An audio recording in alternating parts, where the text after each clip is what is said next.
অন্তর্বর্তী সরকারের প্রধান উপদেষ্টা অধ্যাপক মোহাম্মদ ইউনূসের সঙ্গে বিএনপি, জামায়াত ইসলামী এবং জাতীয় নাগরিক পার্টি এনসিপির পৃথক বৈঠক অনুষ্ঠিত হয়েছে। বিএনপির সঙ্গে বৈঠক। রাষ্ট্রীয় অতিথি ভবন যমুনায় বিএনপির 4 সদস্যের একটি প্রতিনিধি দল প্রধান উপদেষ্টার সঙ্গে বৈঠক করেন।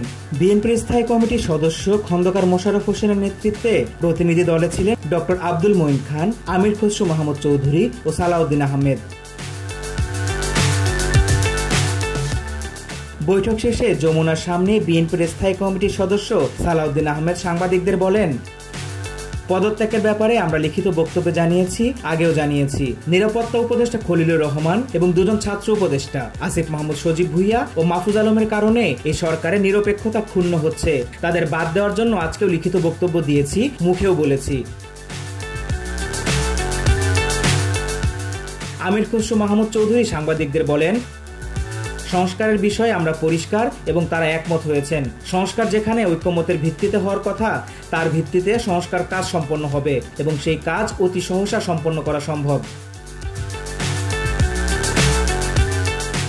সাংবাদিকদের সঙ্গে বিএনপির স্থায়ী কমিটির সদস্য আব্দুল মঈন খান বলেন, আমরা স্পষ্ট ভাষায় বলেছি যে আজকে বাংলাদেশে যে নৈরাজ্য হচ্ছে, আইন শৃঙ্খলা পরিস্থিতির যে অবনতি হচ্ছে, এক অ্যানাউন্সমেন্টের মাধ্যমে বাংলাদেশে শান্তি শৃঙ্খলা এবং গণতন্ত্র ফিরে আসবে। জামায়াতের সাথে বৈঠক।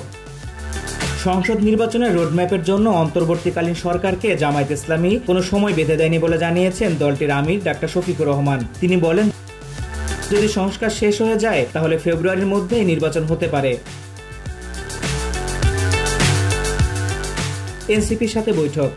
অন্তর্বর্তী সরকারের প্রধান উপদেষ্টা ডক্টর মোহাম্মদ ইউনূসের আমন্ত্রণে জাতীয় নাগরিক পার্টি এনসিপি এর একটি প্রতিনিধি দল তার বাসভবন যমুনায় বৈঠকে অংশ নেয়। বৈঠক শেষে এনসিপির আহ্বায়ক নাহিদ ইসলাম সাংবাদিকদের জানান, বৈঠকের শুরুতে এনসিপি প্রধান উপদেষ্টার প্রতি সমর্থন জানায় এবং তাকে অনুরোধ করে যেন তিনি গণ অভ্যুত্থানের যে আদর্শ ও প্রতিশ্রুতি নিয়ে দায়িত্ব গ্রহণ করেছেন তা পূরণে কার্যকর উদ্যোগ নেন।